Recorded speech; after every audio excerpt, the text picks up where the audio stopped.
Hello, क्या हाल है। As usual मैं फिर एक आपके साथ एक नए वीडियो में नए टॉपिक के साथ। और अभी हमने पीछे बहुत सारे टॉपिक पढ़ते हुए आ रहे हैं। हमने चार्ज की प्रॉपर्टी पढ़ा, चार्ज जो इलेक्ट्रिक फील्ड क्रिएट करता है उसकी बात किया हम लोग ने पीछे। अब हम एक नए चैप्टर में आए हैं, that is magnetic effects of current.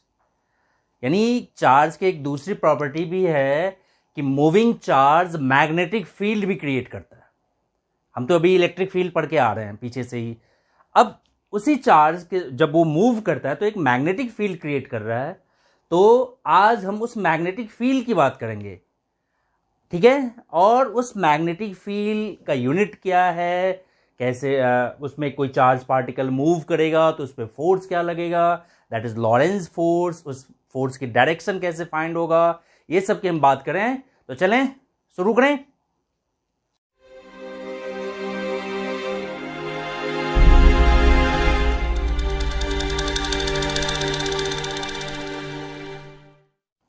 है, अब देखो,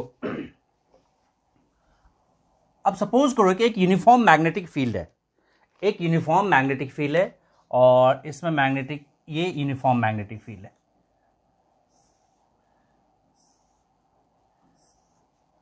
और इसमें एक मूविंग चार्ज v वेलोसिटी से एंटर कर रहा है।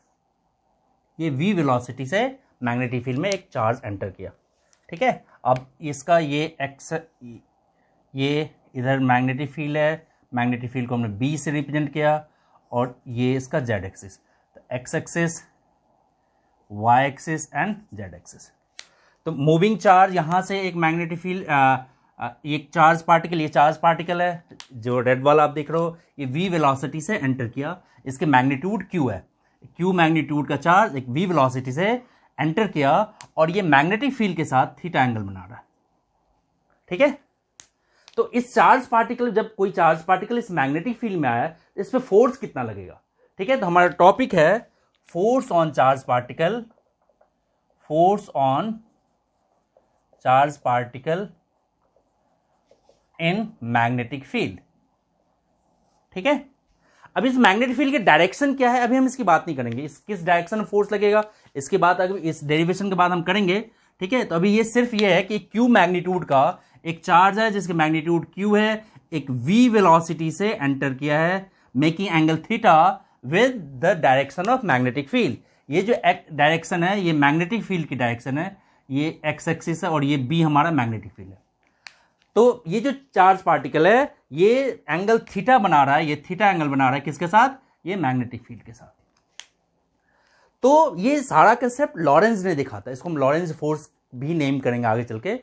तो उन्होंने क्या देखा कि ये जो v से मूव कर रहा है, तो इस v वेलोसिटी का दो कंपोनेंट, ये थीटा है तो ये क्या हो जाएगा v cos थीटा, और ये क्या हो जाएगा v sin थीटा, ठीक है।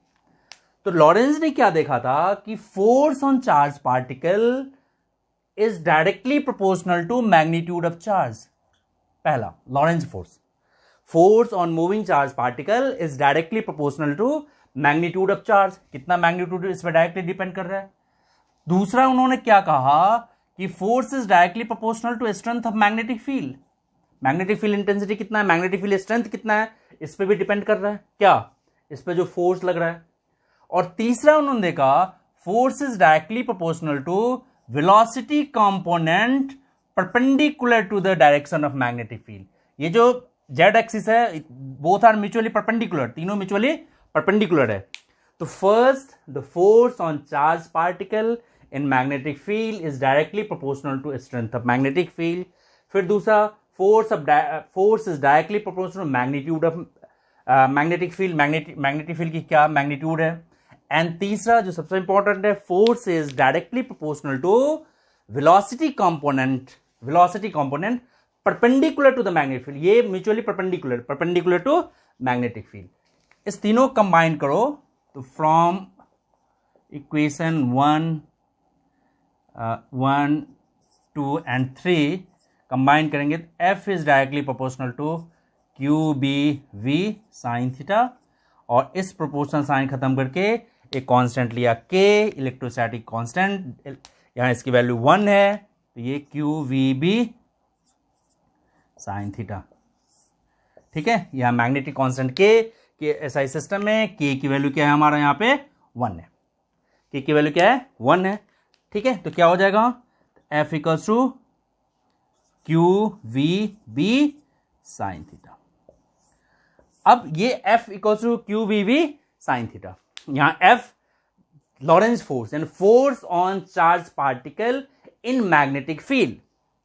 अब यहां से देखो वी बी साइन थीटा हमें यह भी पता है, A cross B that is A B sine theta क्या होता है, A cross B equals to A B sine theta.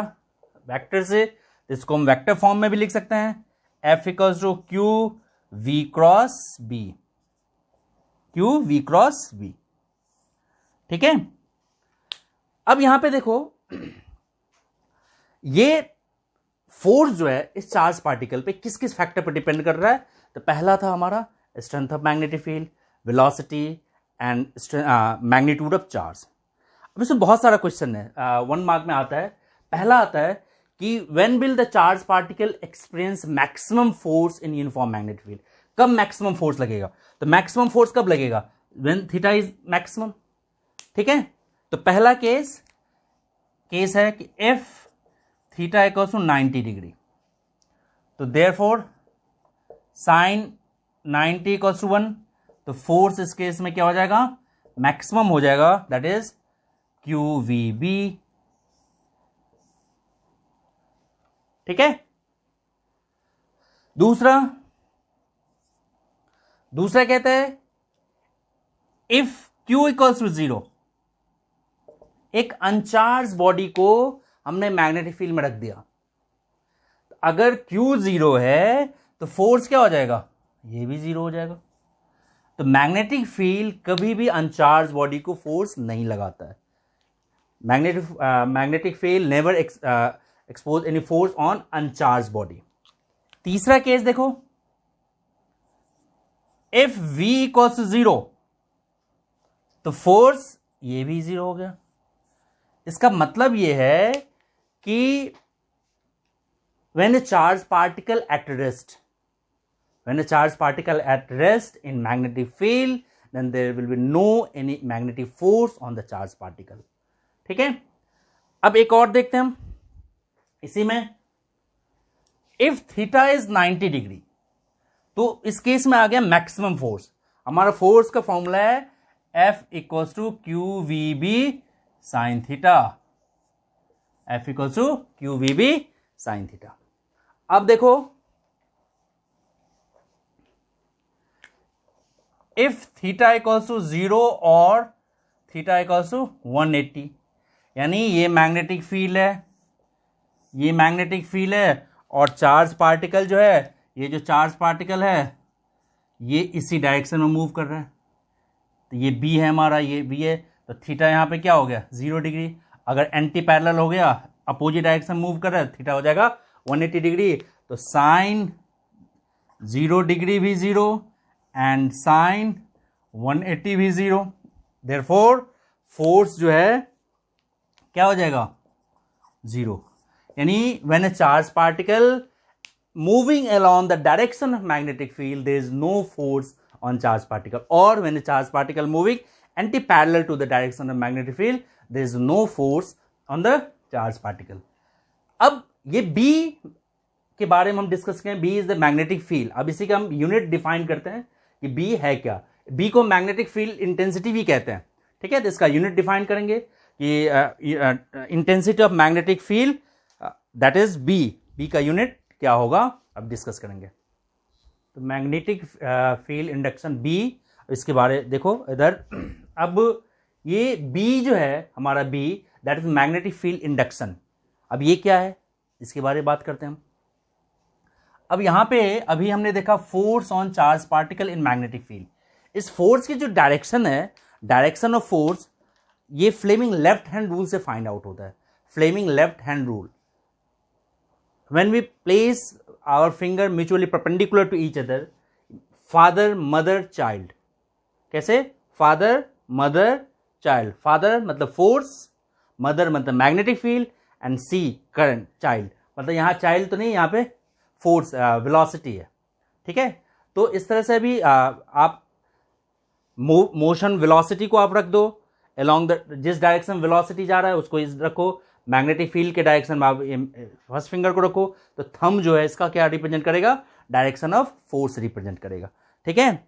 लेकिन पहले हम बी फाइंड करें, बी है क्या, बी की वैल्यू क्या है, B is the magnetic field induction. अब ये क्या है,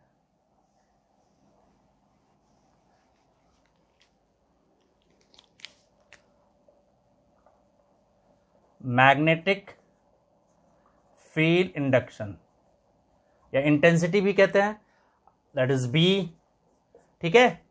अब इसका यूनिट है टेस्ला। अब क्या होता है 1 टेस्ला, उसकी tesla that is weber per meter square. अभी टेस्ला है क्या, 1 टेस्ला क्या होता है, ठीक है।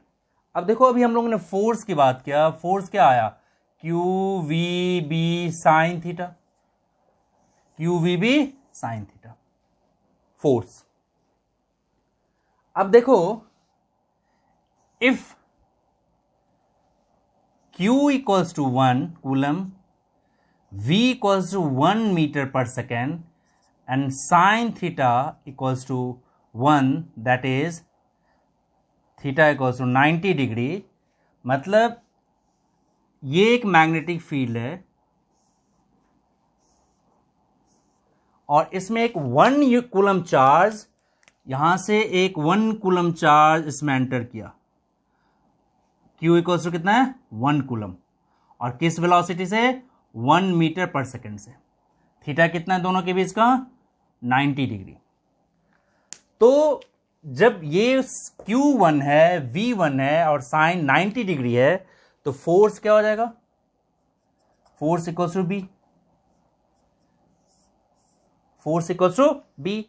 मतलब क्या हुआ कि एक 1 कूलम चार्ज में, एक 1 coulomb charge when 1 meter per second speed से perpendicular to the magnetic field enter करता है, उस समय उस पर जितना फोर्स लगता है, that force is called magnetic field induction, ठीक है। तो what is magnetic field induction, the magnetic field induction जो होता है, अब क्या कहता है, the magnetic field induction at a point said to be 1 tesla, ठीक है ना। अब ये 1 टेस्ला कब कितना होगा अभी बताएंगे, उसका भी एक डायमेंशन हम निकालेंगे। तो जब 1 कूलम ऑफ चार्ज, यहां पे देखो F equals to B force, अब क्या होगा यहां पे फोर्स कितना होगा, F अगर हम निकालें तो फोर्स देखो क्या होगा, F क्या होता है, F हो जाता है, सॉरी B निकालना ना, B हो जाएगा F by Q V B sine theta, ठीक है, Q V B sine theta, और यही हमारा टेस्ला है, मैग्नेटिक फील्ड का यूनिट टेस्ला है। तो 1 टेस्ला कब होगा, जब फोर्स 1 न्यूटन हो। 1 टेस्ला अगर हम डिफाइन करें तो क्या होगा, जब 1 टेस्ला कब होगा, जब 1 न्यूटन का फोर्स किसी पे मटेरियल पर लगे, किसी पे चार्ज पार्टिकल पर लगे, ठीक है। अब टेस्ला हम डिफाइन कर रहे हैं, तो देखो इफ 1 टेस्ला सीधे ले रहे हैं ना, इसको इरेज करो, इसको इरेज कर दो। अब टेस्ला 1 टेस्ला कितना हो जाएगा, फोर्स का क्या हो गया 1 न्यूटन, चार्ज कितना लिया था हमने 1 कूलम, वेलोसिटी कितना लिया था 1 meter per second, sine theta को क्या लिया था 1, यही लिया था ना हमने अभी पीछे। तो इसको सेकेंड -1 कह रहे हैं कि एक 1 कूलम चार्ज, चार्ज कितना 1 कूलम, वेलोसिटी कितना 1 मीटर पर सेकेंड, ठीक है। अगर 1 coulomb charge 1 meter per second के स्पीड से मैग्नेटिक फील्ड में किस एंगल से परपेंडिकुलर मूव कर रहा है, और इस पर अगर 1 न्यूटन का फोर्स लग रहा है, फोर्स कितना 1 newton, then it's said to be 1 tesla. Magnetic field 1 tesla का मतलब क्या है, magnetic field induction said to be 1 tesla if a 1 Newton force experienced by a 1 coulomb of charge moving with the speed of 1 meter per second perpendicular to the direction of magnetic field, ठीक है ना।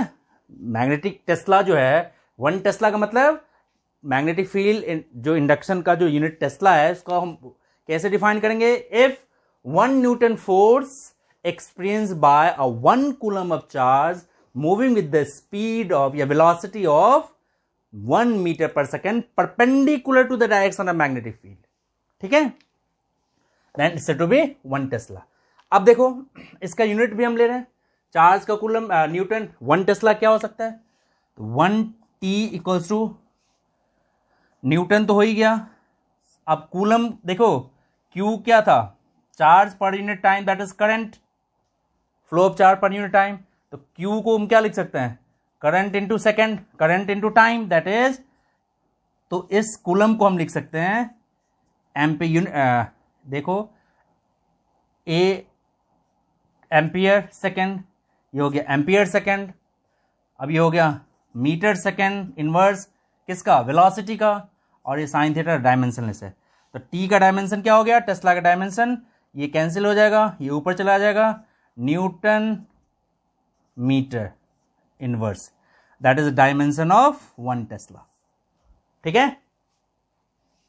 1 tesla का dimension newton ampere inverse meter inverse -1, ठीक है।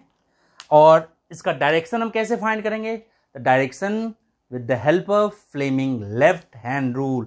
अब ये जो ये फोर्स है, ये मैग्नेटिक फील्ड है, ये वेलोसिटी को रिप्रेजेंट करता है, या मूविंग चार्ज की बात करेंगे, ठीक है, तो इसकी बात करेंगे। और नेक्स्ट टॉपिक भी है हमारा, नेक्स्ट टॉपिक में हम लोग बायोट सेवर्ट लॉ करेंगे। इस चैप्टर को रीड कहते हैं, पूरा चैप्टर ही बायोट सेवर्ट लॉ पे डिपेंड कर रहा है, ठीक है ना। तो करते हैं उसको, मूविंग चार्ज। तो बायोट सेवर्ट लॉ करेंगे। तो बायोट सेवर्ट लॉ करने से पहले एक बार हम इसका डायमेंशन भी फाइंड कर लेते हैं। यहाँ पे हमने अभी 1 टेस्ला लिखा और यहाँ ये न्यूटन है, ठीक है। अब इसको हम डायमेंशन फॉर्म में अगर लिखें तो डायमेंशन फॉर्म का देखो क्या हो जाएगा, फोर्स इक्वल्स टू था Q V B sine theta, ठीक है। तो बी का जो डायमेंशन होगा ये हो जाएगा F by Q V sine theta, ठीक है। अब साइन थीटा का डायमेंशन लेस है, एफ क्या है? फोर्स, फोर्स क्या होता है? MLT-2, ठीक है। क्यू चार्ज है, चार्ज अभी बताया, चार्ज पीछे हमने जस्ट किया, charge flow of charge per unit time, that is current. तो चार्ज का क्या हो जाएगा? Current into time. तो करंट का क्या हो जाएगा हमारा? चार्ज का हो जाएगा आई, करंट का हो गया ए, टाइम का हो गया टी, और वी वेलोसिटी, वेलोसिटी LT-1, ठीक है। तो ये टी से टी कैंसिल आउट होगा, तो क्या हो जाएगा? ये निकल जाएगा, m ये ऊपर चला जाएगा, ए इनवर्स, ये एल से भी कैंसर, T-2, that is a dimension of क्या? Magnetic induction, dimension of magnetic induction. तो ये एक बहुत इंपॉर्टेंट टॉपिक है। इसके बाद हमारा जो नेक्स्ट टॉपिक होगा that is Biot Savart law, जो भी मैंने जस्ट पीछे डिस्कस किया था, ठीक है। तो आज इसको अच्छे से रिवाइज कर लीजिए।